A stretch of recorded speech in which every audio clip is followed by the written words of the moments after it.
네, 새 정부 출범 나흘 만에 북한이 도발을 한 가운데 문재인 대통령이 미국과 중국, 일본, 러시아 등 주요국에 특사를 파견합니다. 네, 청와대 연결해서 자세한 소식 들어보겠습니다. 성승환 기자.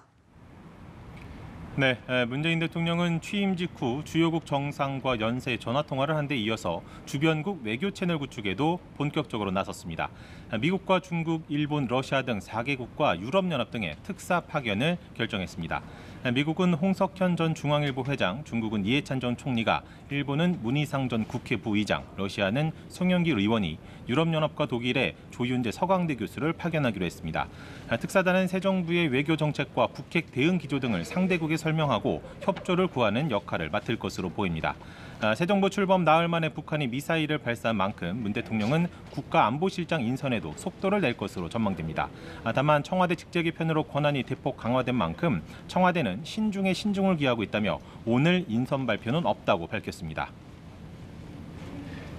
네, 그렇군요. 또 문재인 대통령의 업무 지시도 있었죠. 네, 그렇습니다. 문 대통령은 세월호 참사로 숨진 기간제 교사 2명에 대해서 순직을 인정할 것을 관계부처에 지시했습니다.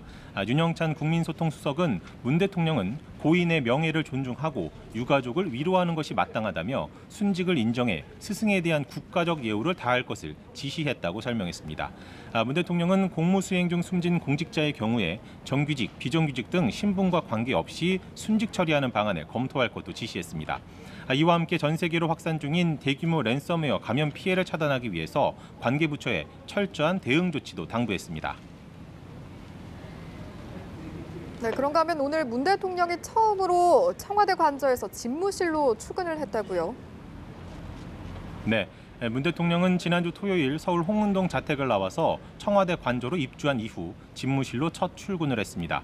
문 대통령이 옷차림을 두고 김정숙 여사와 웃음 섞인 인사를 주고받는 등 화기애애한 분위기 속에 관저를 나섰습니다. 문 대통령은 9시쯤 관저를 나와서 10분 정도 걸어서 여민관으로 이동을 했습니다. 여민관은 국민과 함께하는 곳이라는 의미로 참모들이 업무를 하는 비서동입니다.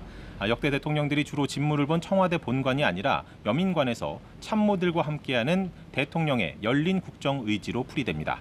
지금까지 청와대에서 전해드렸습니다.